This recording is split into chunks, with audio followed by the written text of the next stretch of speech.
பிரியமானவர்களே, ஆண்டவரின் நாமத்தில் வாழ்த்துக்கள். 1 யோவான் 5ஆம் அதிகாரத்தின் 4ஆம் வசனத்தை மையமாய் வைத்து இம்முறை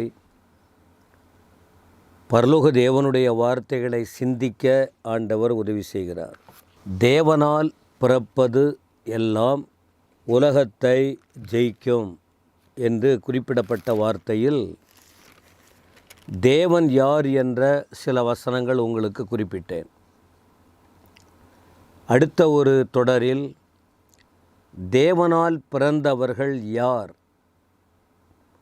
என்கிற ஒரு சில வார்த்தைகளை வைத்து உங்களுக்கு குறிப்பிடப்பட்டது. இப்போ இன்றைக்கும் தொடர்ச்சியாக இப்படி தேவனால் பிறந்தவர்கள் என்ன செய்யணும், என்ன செய்யக்கூடாது, இப்போ இப்படி புரிஞ்சுக்கிட்டால் நம்ம வாழ்க்கையில் ஓரளவுக்கு ஒரு நல்ல நிலையிலே வாழ முடியும். நீங்கள் அநேகரை கேட்டு பாருங்கள், அல்லது அவங்களே கூட சொல்லுவாங்க, நான் இதையெல்லாம் பார்ப்பது தவறா, இதை பேசுறது தப்பா, எங்கே போனால் என்ன, யார் எப்படியெல்லாம் இருக்காங்க, நாம் என்ன ஒரு சின்னது தானே, இப்படியெல்லாம் சொல்லி கொண்டு இருப்பதை நீங்கள் பார்க்க முடியும். சொல்வதற்கு அது அவங்களுக்கு நல்லா இருக்கும், ஆனால் வேதம் ஒத்துக்கணுமே. இந்த வேதாகமத்தை அறிந்தவர்கள், இந்த தேவன் சொல்லுகிற வார்த்தைகளை புரிந்தவர்கள், இது என்ன சொல்லுது அதை கண்டிப்பாக பின்பற்ற வேண்டும். இல்லைன்னா பரலோகம் இல்லை. இந்த வசனத்தெல்லாம் சொல்லி முடிவுன்னு வரும்போது அங்கே தான் நாம் நிற்போம். ஒன்று, இந்த வார்த்தைகளின்படி செய்தால் பரலோகத்துக்கு போக முடியும். இந்த வார்த்தைகளின்படி செய்யாவிட்டால், வாழாவிட்டால் பரலோகம் இல்லை, வேதனையான ஒரு இடம். இதனால தான் இந்த 2 காரியத்தை மையமாக வைத்து வேதாகமத்தில் உள்ள வார்த்தைகளை உங்களுக்கு புரியும் வண்ணமாய் விளக்கி சொல்லி கொண்டிருக்கிறோம். இதை நம்பாதவங்க, இதை குறித்த சிந்தனை இல்லாதவங்களுக்கு ஒரு மாதிரி நினைப்பாங்க, கேலி கூட பண்ணுவாங்க, என்னென்னவோ சொல்லுவாங்க. ஆனால் நமக்கு தெரியும், நாமெல்லாம் ஒரு நாளில் அப்படி தான் யோசித்தோம். ஆனால் இப்போ இதில் உண்மை தெரிந்த பிறகு மாற்றவே முடியாது. அதுக்காக உயிரை கூட கொடுக்கணும். உயிரை கொடுக்க சொல்லலை ஆண்டவர், அவருக்காக வாழ வேண்டும். தேவனால் பிறந்தவர்கள் என்ன செய்ய வேண்டும் என்று சொன்னால் நேரடியாக வசனம் சொல்லுது. 1 யோவான் 4ஆம் அதிகாரத்தின் 7ஆம் வசனம். என்ன செய்ய வேண்டும் தெரியுமா? அன்பு செலுத்த வேண்டும். தேவன் அன்பாய் இருக்கிறார். இந்த வசனம் படிக்கிறோம் பாருங்க. பிரியமானவர்களே, ஒருவரிலொருவர் அன்பாய் இருக்க கடவோம், ஏனெனில் அன்பு தேவனால் உண்டாயிருக்கிறது, அன்புள்ள எவனும் தேவனால் பிறந்து அவரை அறிந்திருக்கிறார். இந்த வசனம் படிக்கும்போதே நமக்கு விளங்குகிறது, ஒருவரில் ஒருவர் அன்பாய் இருக்க வேண்டும், அன்பாய் இருக்கணும்.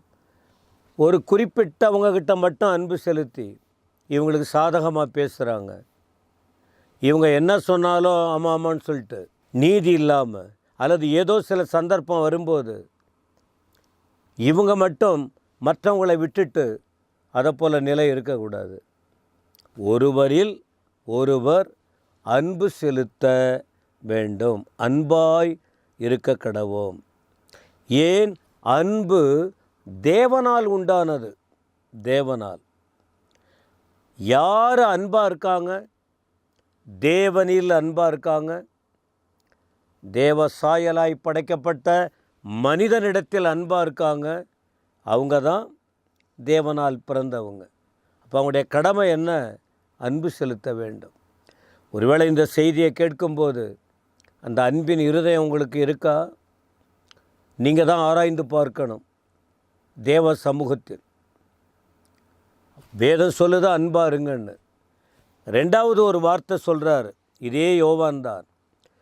1 யோவான் 2ஆம் அதிகாரத்தின் 29வது வசனம். அவர் நீதியுள்ளவராய் இருக்கிறார் என்று உங்களுக்கு தெரிந்திருப்பதினால் நீதியை செய்கிறவன் எவனும் அவரில் பிறந்தவன் என்று அறிந்திருக்கிறீர்கள். நீதி யார் நீதி செய்கிறாங்க? அவங்க தான் அவரால் பிறந்தவங்க. இன்றைக்கி நிறைய பேர் வாக்குவாதம் பண்ணிக்கிட்டு இருப்பாங்க. அநீதி தான் அநியாயம், அநீதி நல்லா தெரியும், ஆனால் நீதி போல பேசுவாங்க. ஆண்டவர் இயேசு 30 வயதில் அவர் அந்த நீதியை நிறைவேற்றினார். அவரே தேவன்தான், அவரே தேவன். மனிதனாய் வந்ததினால் இந்த ஞானஸ்நான உபதேசம் வரும்போது யோவான் ஸ்நானன்கிட்ட ஆண்டவரே போயிட்டு ஞானஸ்நானம் எடுக்க போன போது யோவான் தடை செய்தார், நான் உங்களுக்கு கொடுக்க முடியாதுன்னு. அப்பொழுது கர்த்தராகிய இயேசுவானவர் சொன்னார், இந்த காரியத்தை நிறைவேற்ற வேண்டியது, தேவனுடைய நீதியை நிறைவேற்ற வேண்டியது நமக்கு ஏற்றதாக இருக்குது. இப்போ நீ இடம் கொடு, அப்புறம் பார்த்துக்கலாம். அப்போ ஆண்டவர் இயேசு நீதியை நிறைவேற்றினார். அவரே நீதியை நிறைவேற்றும் போது, நீதியுள்ள தேவனே நீதி செய்யும்போது, நீதியை நிறைவேற்றும் போது நாம் பாருங்க, இதெல்லாம் அநீதியாக தெரியுதோ அதை விட்டு விலக வேண்டுமா? நீதியை, அவர் நீதியுள்ளவராய் இருக்கிறார். உங்களுக்கு தெரிந்திருக்கணும், நீதியை செய்கிறவன் அவரில் பிறந்தவன் என்று அறிந்திருக்கிறீர்கள். இந்த யோவான் தான் இன்னொரு வார்த்தையை குறிப்பிட்டார். வெளிப்படுத்தின விசேஷம் 22ஆம் அதிகாரத்தின் 11வது வசனம். அநியாயம் செய்கிறவன் இன்னும் அநியாயம் செய்யட்டும், அசுத்தமாக இருக்கிறவன் இன்னும் அசுத்தமாக இருக்கட்டும், நீதியுள்ளவன் இன்னும் நீதி செய்யட்டும், பரிசுத்தம் உள்ளவன் இன்னும் பரிசுத்தமாகட்டும்.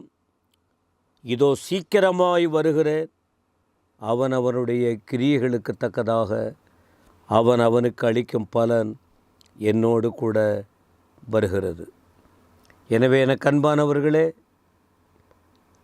அன்பு, உள்ளத்தில் அன்பு இருக்கணும், தெய்வ அன்பு இருக்கணும்.